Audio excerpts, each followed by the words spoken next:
اور جو کھانا سنت کے خلاف جو ولیمہ ہو اس ولیمہ کی دعوت نہ قبول کرنا سنت ہے نہ کھانا سنت ہے۔ بدترین کھانا کھانا کیسے سنت ہو جائے گا؟ تو یہ حدیث شریف جو میں نے پیش کی کہ سب سے بدترین کھانا اس ولیمے کا کھانا ہے جس میں مالداروں کو دعوت دی جائے، غریبوں کو چھوڑ دیا جائے۔ چن چن کے جج صاحب کو دعوت دے رہے ہیں، وکیل صاحب کو دعوت دے رہے ہیں، ڈاکٹر صاحب کو دعوت دے رہے ہیں، انجینئر صاحب کو دعوت دے رہے ہیں۔ ارے بدھائک جی کو بھی دعوت دے دو، پتہ نہیں کب کیا ضرورت پڑ جائے۔ تو بدھائک جی کی دعوت اس لیے دے رہے ہو کہ وہ بدھائک جی ہیں، تو سنت سنت کیوں کرتے ہو؟ سنت سنت کا ڈٹ چھوڑ دو نا، سنت مت کہو، یہ کہو ہم اپنے تعلقات بنانے کے لیے دعوت دے رہے ہیں۔ سنت سنت مت کہا کرو، سنت کو بھی بدنام کرتے ہو۔ مقصد اپنا ذاتی ہے اور نام لیتے ہو سنت کو، ولیمہ سنت ہے، ولیمہ سنت ہے۔ کیسا ولیمہ سنت ہے؟ حضور فرماتے جس ولیمہ میں غریبوں کو چھوڑ دیا جائے، دعوت نہ دی جائے، امیروں کو دعوت دی جائے، اس ولیمہ کا کھانا بدترین کھانا۔ اس کو امام بخاری نے بخاری شریف میں، امام مسلم نے مسلم شریف میں، دونوں نے اس حدیث کو نقل کیا، اور صاحب مشکات نے مشکات شریف جلد ثانی صفحہ نمبر 278 پر بخاری مسلم کے حوالے سے نقل کیا۔ تو ہمارے حضور صلی اللہ علیہ وسلم نے مالداروں کا بھی لحاظ کیا، اور حضرت انس رضی اللہ تعالیٰ عنہ سے مروی ہے، وہ کہتے ہیں کہ اولما رسول اللہ صلی اللہ علیہ وسلم ہینا بنیا بزینب بنت جہش فاصبح الناس خبزا ولحما، رواہ البخاری۔ یعنی حضرت انس رضی اللہ تعالیٰ کہتے ہیں کہ حضور صلی اللہ علیہ وسلم نے حضرت زینب کی جب رخصتی ہونی تھی تو اس رخصتی کے بعد حضور نے شب زفاف کے بعد جو ولیمہ کیا تو گوشت اور روٹی سے ولیمہ کیا، گوشت اور روٹی سے، اور لوگوں کو گوشت روٹی کھلا کر سیراب کر دیا۔ معلوم ہوا کہ اگر کوئی بھائی کسی کو حیثیت اللہ نے دی ہے گوشت روٹی کھلائے، مگر حدیث میں گوشت روٹی کا تذکرہ ملتا ہے، ہاں شاہی ٹکڑا کا تذکرہ نہیں، شیر مال کا تذکرہ نہیں، تلی مچھلی، تالا مرغا، اس کا تذکرہ نہیں۔ یہ وہابی دیوبندی، یہ خبیث جو کہتے ہیں نا کہ صحرا باندھنا شرک ہے، صحرا باندھنا حرام ہے، صحرا باندھنا بدعت ہے، ان سے پوچھو کہ ولیمہ میں شاہی ٹکڑا کھانا بھی تو بدعت ہے، اسے کیوں ٹھونستے ہو؟ اسے تو ٹھونس ٹھونس کے کھاتے ہو۔ شاہی ٹکڑا کھانا بدعت ہے ولیمہ میں، جو ہے تو سلاد کھانا بدعت ہے، ولیمہ میں تلی مچھلی کھانا بدعت ہے، ولیمہ میں تلا مرغا کھانا بدعت ہے۔ یہ 25 قسم کا آئٹم جو ٹھونس ٹھونس کے کھاتے ہو کہ 3 دن کھانے کی ضرورت نہ پڑے، اتنا ٹھونس لو، یہ بھی تو بدعت ہے، اس کو حرام نہیں کہتے ہو۔ جب اعتراض کیا جاتا ہے کہ یار حضور صلی اللہ علیہ وسلم نے تو ہریسہ سے ولیمہ کیا، اور جہاں پر گوشت روٹی کھلایا تو اس میں صرف گوشت روٹی کا تذکرہ ملتا ہے، چاول تک کا تذکرہ نہیں۔ حدیث آپ کے سامنے میں نے عربی الفاظ کے ساتھ پڑھ کے سنا دیا، چاول تک کا تذکرہ نہیں ہے کہ حضور نے چاول ولیمہ میں کھلایا۔ اور ان کے یہاں دیکھو تو سادہ چاول الگ ہے، تلا چاول الگ ہے، بریانی الگ ہے، ٹھوس ٹھوس کے، چاہے شریعہ سے چلانا پڑے، ٹھوس ٹھوس کے کھاؤ، 3 دن تک کھانا نہ پڑے۔ ان سے پوچھو کہ یہ بھی تو بدعت ہے، حضور نے جو چیز نہیں کیا، تم خود کہتے ہو کہ جس کام کو حضور نے نہیں کیا اس کو کرنا بدعت ہے، حرام ہے، تو یہ بھی تو حرام ہونا چاہیے۔ تو کہتے ہیں کہ حضور نے وہ صحیح ہے، شاہی ٹکڑا نہیں کھایا، چاول ولیمہ میں نہیں بنوایا، تلی مچھلی نہیں بنوایا، تلا مرغا نہیں کھلایا، ہم بھی مانتے ہیں، مگر حضور نے منع بھی تو نہیں کیا۔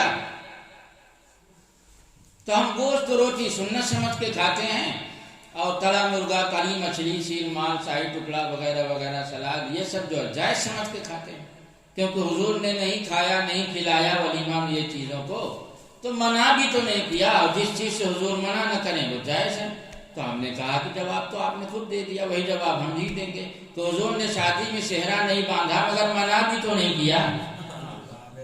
ظالموں، خود اصول جانتے ہو، جان بوجھ کر مسلمانوں کو زبردستی مشرک بناتے ہو۔ حضور نے صحرا اگر نہیں باندھا، احمقوں کو، ان جاہلوں کو کون بتائے کہ مکہ میں گلاب کا پھول ہوتا ہی کہاں تھا اس وقت کہ صحرا بند ہے؟ وہ پتھریلی زمین، وہاں تو دھان اور گیہوں پیدا نہیں ہوتا تو گلاب کا پھول کہاں سے پیدا؟ وہ ریتیلی زمین وہاں پر اور پیدا بھی ہوتا اور حضور نہ مانتے تب بھی اس سے یہ لازم نہیں آتا کہ ناجائز ہے۔ حضور کا مکان کچا تھا، تمہارا پکا ہے، یہ بھی تو بدعت و حرام ہونا چاہیے۔ اس میں کہتے ہیں حضور نے کچے مکان بنائے، کچے مکان میں رہے، ہمارا مکان 1 کروڑ کا ہے، اس لیے کہ حضور نے پکا مکان نہیں بنایا، خوبصورت مکان نہیں بنایا، منع بھی تو نہیں کیا۔ تو جو اصول ہم بتا رہے تھے اسی اصول میں جب چڑھ بیٹھتا ہوں تو پھر وہی اصول مان لیتے ہوں، اور جب تک سوار نہیں ہوتا ہوں تب تک ادھر ادھر کی باتیں کرتے رہتے ہوں۔ جب چڑھ بیٹھتا ہوں کہ حضور کچے مکان میں رہے تو کیوں پکے مکان میں رہتا؟ پکا مکان بھی تو بدعت حرام ہونا چاہیے۔ تو کہتے پکا مکان ہم سنت سمجھ کے نہیں رہتے، ہم پکا مکان جائز سمجھ کر بناتے ہیں۔ حضور نے جو نہیں بنایا تو سنت نہیں ہے زیادہ سے زیادہ، مگر جائز تو ہے کیونکہ حضور نے منع نہیں کیا۔ تو حضور نے صحرا نہیں باندھا تو بدعت، تو سنت نہیں ہوا صحرا باندھنا، مگر حضور نے منع نہیں کیا تو جائز تو ہے۔ تو جائز کو حرام اصول کے کیوں کہتا؟ معلوم ہو یہ اسلام نہیں، یہ تیری اپنی شریعت ہے کہ جو اشرف علی تھانوی جس چیز کو جائز کہے گا اسے ہم جائز مانیں گے، اور بہشتی زیور میں شہریت کو شرک لکھ دیا تو ہم شرک تو مانیں گے۔ تو اسلام کا نام بلا وجہ لیتے ہیں لوگ، اسلام کا نام بدلے، اشرف علی تھانوی رسول اللہ پڑھ چکا ہے تو اسی کی شریعت مان۔ اسلام اور اللہ رسول کا کلمہ کیوں پڑھتا ہے؟ لوگوں کو بیوقوف بناتا ہے۔ اللہ رسول کا کلمہ پڑھتا ہے پھر مسلمانوں کو زبردستی مشرک بناتا ہے۔ اس حدیث کو بھی امام بخاری نے روایت کیا، اور بخاری شریف کے حوالے سے صاحب مشکات نے مشکات شریف جلد ثانی صفحہ نمبر 278 پر اس حدیث کو نقل کیا۔ حضرت ابو ہریرہ رضی اللہ تعالیٰ عنہ راوی ہیں کہ رسول اکرم صلی اللہ علیہ وسلم نے ارشاد فرمایا، المتبارعان لا یجابان ولا یوکل طعامہما۔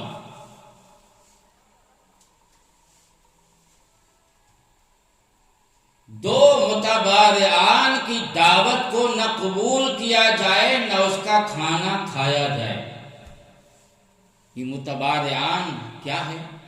اس کی وضاحت امام احمد بن حنبل رحمۃ اللہ علیہ نے کی ہے، جس کو صاحب مشکات نے مشکات شریف کے اسی صفحہ یعنی جو ہے تو 279 پر صفحہ نمبر 279 مشکات شریف جلد ثانی کے نقل کیا کہ قال الامام احمد یعنی المتعارضین بالضیافت فخرا وریان۔ متباریان کا مطلب یہ ہے کہ دو ایسے لوگ جو دعوت میں کمپٹیشن کریں۔